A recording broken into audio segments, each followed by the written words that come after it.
नमस्कार, मैं आपका OP Guru. Welcome to my channel Zenith junction.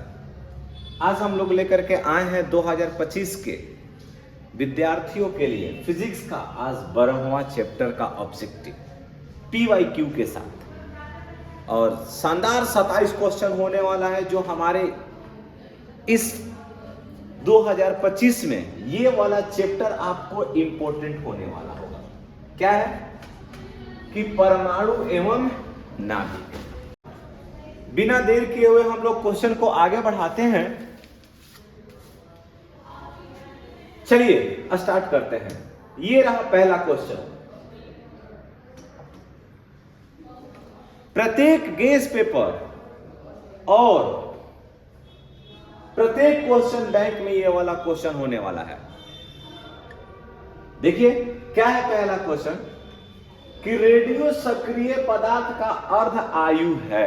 Radio सक्रिय पदार्थ का अर्ध आयु है। तो अगर बात कीजिएगा अर्ध आयु की ना, कौन चीज का? अर्ध आयु की ना, अर्ध आयु। तो अर्ध आयु बराबर हमारा फॉर्मूला होता है 0.693 अपॉन लैम्डा। ये वाला राइट आंसर हमारा क्या हो जाएगा? सी। राइट आंसर इसका सी होने वाला है। तो रेडियो सक्रिय पदार्थ का अर्ध आयु याद रखिएगा 0.693 अपॉन लैम्डा। पहला का राइट आंसर सी। 2024 में पूछा जाने वाला ये क्वेश्चन है। आइए क्वेश्चन नंबर 2 देखते हैं। ये देखिए, ये रहा शानदार क्वेश्चन। इस क्वेश्चन को आप लोग एकदम याद कर लीजिएगा। किस प्रकार से ये बनता है कि एक रेडियो समस्थानिक 210 BI की, यहां पर सबसे पहला चीज हम लोग को विषमत जो दिया हुआ है वो है 210 का ना, ये परमाणु भार है। इसका अर्ध आयु मतलब T1/2 कितना दिन है? 5 दिन। बहुत अच्छा। और इसका 20 दिनों के बाद लिए गए नाभि का अवघटित अंश क्या होगा? T बराबर कितना पे पूछ रहा है? 20 दिन का। सूत्र में अवघटित अंश का सूत्र होता है, याद रखिएगा, n upon n not. n upon n not 2 के पावर -n, यही हमारा फॉर्मूला होता है। तो n अपॉन n नॉट बराबर ये माइनस जब हटेगा तो 1/2 के पावर n हो जाएगा। बिल्कुल हो जाएगा।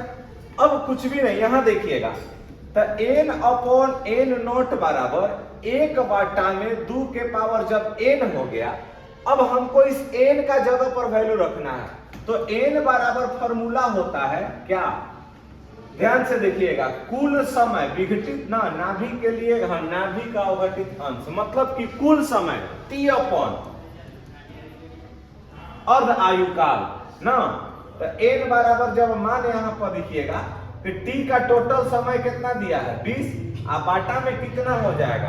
5। अर्ध आयु तक काटा दीजिएगा, कितना हो गया? यानी n बराबर हमारा मान क्या निकला? 4। अब आप इसमें विघटित होने का अंश निकालना है। तो 2 n के जगह पर हमारा 4 आया है, रख दीजिए।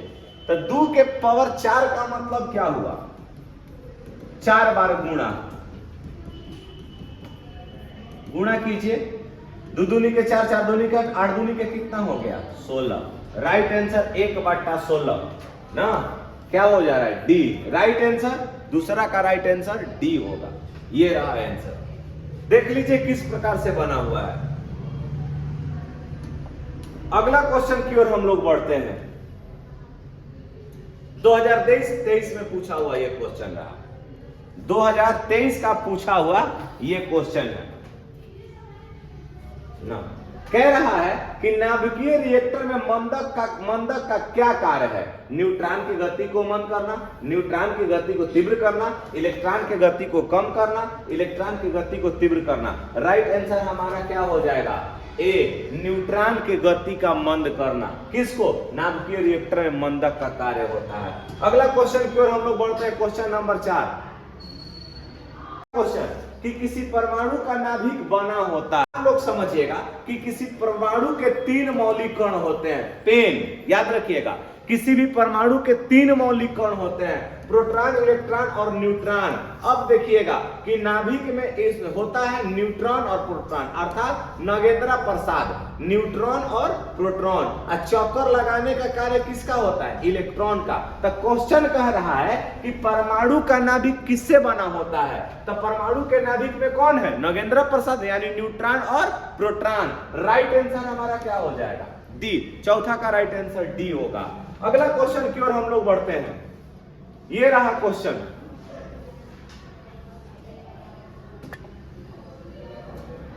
पांचवा कह रहा है ना कि रेडियो सक्रियता का मात्रक है। क्या है भाई? रेडियो सक्रियता का मात्रक क्यूरी होता है। क्यूरी होता है। ये क्यूरी नाम मैडम मेरी क्यूरी के नाम पर पड़ा हुआ है। 2023 में पूछा हुआ क्वेश्चन है। 2023 में पूछा हुआ क्वेश्चन है। अगला क्वेश्चन की ओर हम लोग बढ़ते हैं। क्वेश्चन नंबर 6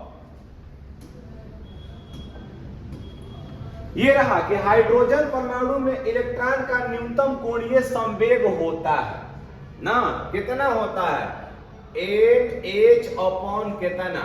2 पाई। 8h अपॉन 2 पाई, अर्थात ना यही हमारा हम लोगों को निकालना है। तो बताइए NH अपॉन क्या होता है? 2 पाई। यानी कि इसमें कौन सा राइट आंसर होने वाला होगा भैया? तो देख लीजिए, मिला लीजिए कौन सा लड़ रहा है। क्वेश्चन नंबर 6वां, क्वेश्चन नंबर 6वां, H अपॉन 2 पाई। N नहीं दिया हुआ है यहाँ, तो राइट आंसर हमारा 6वां का राइट आंसर बी। 2018 और 21 में पूछा हुआ क्वेश्चन है। हो सकता है कि 2025 में श्योर पूछ ले। इस क्वेश्चन को देख लीजिएगा। अगला क्वेश्चन की ओर हम लोग बढ़ते हैं। क्वेश्चन नंबर 7 ये रहा आप लोगों के बीच में। आइए, कह रहे हैं कि हाइड्रोजन परमाणु के प्रथम बोर कक्षा में इलेक्ट्रॉन की ऊर्जा -13.6 इलेक्ट्रॉन वोल्ट है। उसके दूसरे बोर कक्षा में इलेक्ट्रॉन की ऊर्जा क्या हो जाएगा? तो E बराबर आप लोग याद रख लीजिएगा 13.6 अपॉन क्या होता है? n square. तब माइनस का हो जाएगा, बताइए 13.6। दूसरा कक्षा में पूछा था 2 के स्क्वायर। तब बताइए क्या हो जाएगा? 13.6 बटा में 4 डिवाइड कीजिए ना जी। 4 हाँ चरती आई 12। अच्छा ना, चरती आई 12, 1 4 चौके 16। आंसर क्या आया? -3.4। -3.4 इलेक्ट्रॉन वोल्ट राइट आंसर होगा ना। -3.4 इलेक्ट्रॉन वोल्ट इसका राइट आंसर होगा। क्वेश्चन नंबर 8 की ओर हम लोग बढ़ते हैं। ये रहा क्वेश्चन नंबर 8, 2017 का पूछा हुआ क्वेश्चन है ना। क्वेश्चन नंबर 8, हाइड्रोजन स्पेक्ट्रम की कौन सी श्रेणी औरत में भाग न औरत भाग में नहीं पड़ती है? लाइमन श्रेणी। कौन सा? लाइमन श्रेणी। राइट आंसर 8वां का डी होगा। अगला क्वेश्चन की ओर हम लोग बढ़ते हैं। ये क्वेश्चन देखिए, शानदार क्वेश्चन। 2013, 19 और 21 तीन बार पूछा है। कह रहा है कि हाइड्रोजन स्पेक्ट्रम की कौन सी श्रेणी दृश्य भाग में पड़ती है? कौन सी श्रेणी पड़ती है बबुआ? तो बताइए क्वेश्चन श्रेणी ना। यहाँ देखिए हाइड्रोजन स्पेक्ट्रम में क्वेश्चन नंबर 9 का ना, हाइड्रोजन स्पेक्ट्रम में कौन सी श्रेणी दृश्य भाग में पड़ती है? तो हाई वाला तो नहीं पड़ती है, ये वाला नहीं पड़ती है, ये वाला भी नहीं पड़ती है। पड़ती कौन है? बामर श्रेणी। कौन सा हो जाएगा राइट आंसर? बामर श्रेणी। अगला क्वेश्चन की ओर हम लोग बढ़ते हैं ना। क्वेश्चन नंबर 10, लैम्डा तरंगदैर्घ्य वाले फोटोन की ऊर्जा होती है। सूत्र देखिए यहाँ पे ना, लैम्डा तरंगदैर्घ्य वाले फोटोन की ऊर्जा क्या होता है बबुआ? बता दीजिए ना। राइट आंसर 10वां का राइट आंसर क्या हो जाएगा? Hc upon lambda. Hc upon lambda. Right answer क्या हो जाएगा? बी हो जाएगा। अगला क्वेश्चन की ओर हम लोग बढ़ते हैं। Question number 11, question number 11, question number 11, सूर्य के प्रकाश का स्पेक्ट्रम होता है। 2019 में पूछा हुआ ये क्वेश्चन है। क्वेश्चन नंबर 11 ना। 11 का राइट आंसर क्या हो जाएगा? सतत काली रेखा का स्पेक्ट्रम, रैखिक स्पेक्ट्रम, काली पट्टी का स्पेक्ट्रम। बताइए सतत लगातार पढ़ते हैं। अच्छा, अगला क्वेश्चन नंबर देखिए 12, क्वेश्चन नंबर 12 2020 का पूछा हुआ क्वेश्चन है। ये 2020 में पूछा हुआ क्वेश्चन है ना। क्वेश्चन नंबर 12, अगला क्वेश्चन कह रहा है 12 में कि रेडियो एक्टिव परमाणु के लिए कौन सा संबंध सही है? क्या है? कौन सा संबंध सही है? अर्ध आयु औसत आयु के बराबर होता है, अर्ध आयु औसत आयु के 2 गुना होता है, अर्ध आयु 1.6931 औसत आयु के गुना के बराबर होता है। कौन सा? कि अर्ध आयु औसत आयु के 0.6931 गुना के क्या होता है? बराबर होता है। तो 12 का राइट आंसर क्या हो जाएगा? डी हो जाएगा। 12 का राइट आंसर डी हो जाएगा। अगला क्वेश्चन की ओर हम लोग बढ़ते हैं।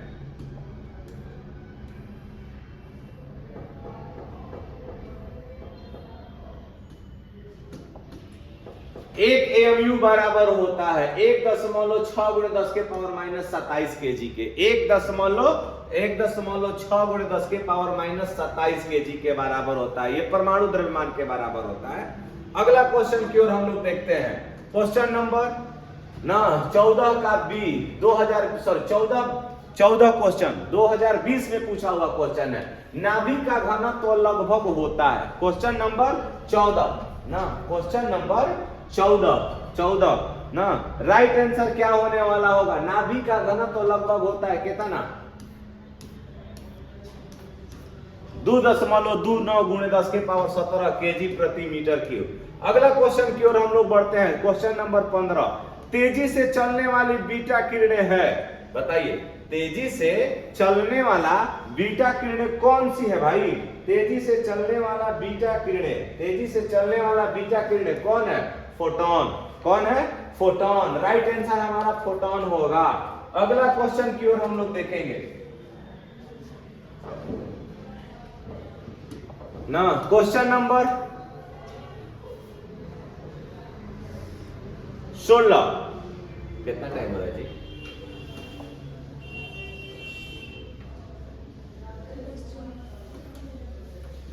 नाभिक से अल्फा कण उत्सर्जित होने पर परमाणु संख्या कितना से घटता है? 2 से घटता है। 16 का right answer B. Question number 17 की ओर हम लोग बढ़ते हैं। क्वेश्चन नंबर 17 क्वेश्चन नंबर 17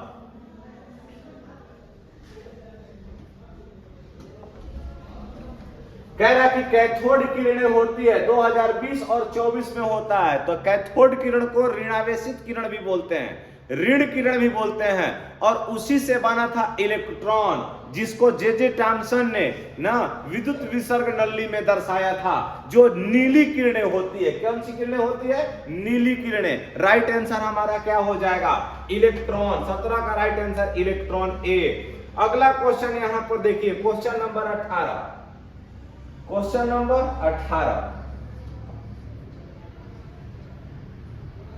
ना कह रहा है कि सौर ऊर्जा का स्रोत है। मतलब सूर्य में किस प्रकार का मतलब कि क्या होता है? सूर्य में क्या होता है?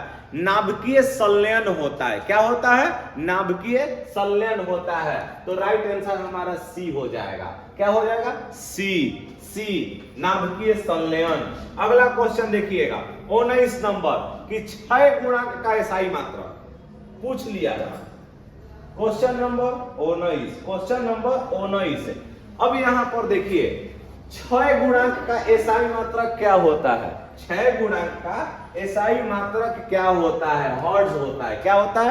हर्ट्ज होता है। इसको याद रखिएगा। 2017 और 24 में पूछा हुआ क्वेश्चन है, रिपीटेड क्वेश्चन है ये भाई ना। अब ये रहा क्वेश्चन आप लोगों के बीच में। क्वेश्चन नंबर 20 क्वेश्चन नंबर 20 आइए कह रहा है कि अगर r किसी नाभिक की त्रिज्या है, a इसकी द्रव्यमान संख्या है, तो log r के साथ log a का ग्राफ किस प्रकार होगा? पाराबोला की तरह होगा। किस आकार में होगा? पाराबोला की तरह होगा। उल्टा खांची कर लीजिए। हाँ चलिए ना, सी होगा। क्या होगा? सी। 20 का राइट आंसर सी होगा। आइए क्वेश्चन नंबर 21 देखते हैं। अच्छा, अल्फा कण है। अल्फा कण यानी हीलियम के नाभिक से अल्फा कण का उत्सर्जन होता है। तो राइट आंसर क्या हो जाएगा? बी। राइट आंसर बी हो जाएगा। 21 का राइट आंसर बी, हीलियम का नाभिक। अल्फा कण क्या है? हीलियम का नाभिक है। अगला क्वेश्चन की ओर हम लोग बढ़ते हैं। क्वेश्चन नंबर 22 ना। क्वेश्चन नंबर 22 ये रहा, शानदार क्वेश्चन। देखिए 3 बार पूछा हुआ है, 16, 19 और 23 में। 2016, 2019 और 2023 का ये रिपीटेड क्वेश्चन है। क्या है क्वेश्चन कि निम्नलिखित में किसके लिए भेदन क्षमता सबसे अधिक होती है? तो सबसे अधिक भेदन क्षमता गामा किरणों का होता है। किस किरणों का होता है? गामा किरणों का होता है। राइट आंसर गामा किरण, डी इसका राइट आंसर होगा। 22 का राइट आंसर डी होगा। अगला क्वेश्चन की ओर हम लोग बढ़ते हैं। Question number 23।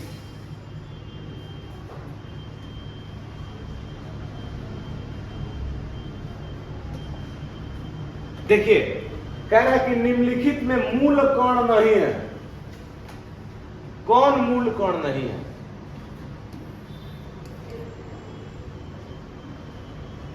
इलेक्ट्रॉन।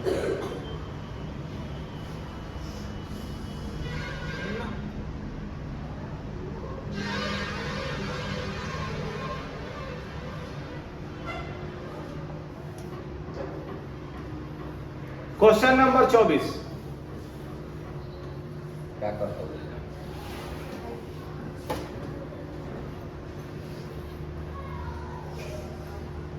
ये रहा क्वेश्चन कि नाभिकीय अभिक्रिया में संरक्षित रहता है कुल आवेश, रेखीय संवेग, कोणीय संवेग, ये सभी।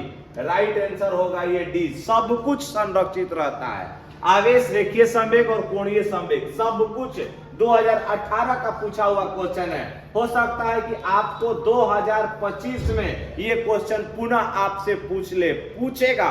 अगला क्वेश्चन हम लोग देखते हैं, क्वेश्चन नंबर 25। क्वेश्चन नंबर 25 आइए यहां देखिए।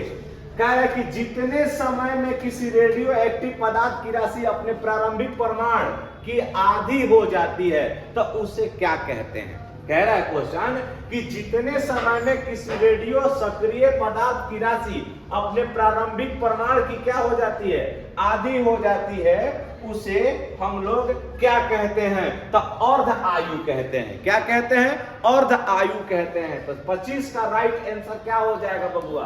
सी। 2 बार ये भी क्वेश्चन पूछा है, 17 और 19 में। चलिए अगला क्वेश्चन की ओर हम लोग बढ़ते हैं। Right answer 26।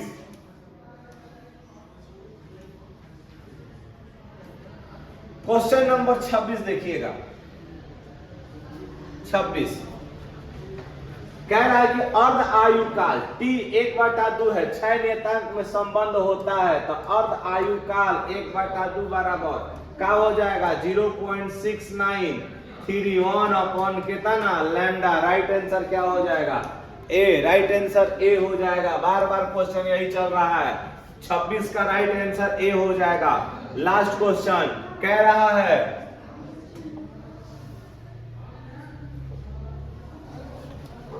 है कि नाभिक में न्यूट्रॉन की संख्या होती है। किस प्रकार से न्यूट्रॉन की संख्या निकाला जाता है? तो यहाँ पर एक चीज आप लोगों को हम बतला देना चाहते हैं कि द्रव्यमान संख्या A बराबर क्या होता है ना? P प्लस N, यानी कि P के जगह पर Z प्लस N हो जाएगा। तो अगर N निकालिएगा तो A माइनस क्या हो सकता है? Z हो सकता है। राइट आंसर क्या हो जाएगा? A माइनस Z, अर्थात कि परमाणु का द्रव्यमान माइनस परमाणु संख्या ना बराबर क्या हो जाएगा? न्यूट्रॉन की संख्या। राइट आंसर हमारा N बराबर A माइनस Z होगा। इसका राइट 27वां का राइट आंसर B ना। ये 27 क्वेश्चन आपके लिए इंपॉर्टेंट होने वाला है, जिसमें 2 क्वेश्चन 100% लड़ने वाला है। आज के लिए इतना ही। फिर मिलते हैं हम लोग कल नए वीडियो के साथ, अर्धचालक युक्ति। आज के लिए इतना ही। जय हिंद, जय भारत।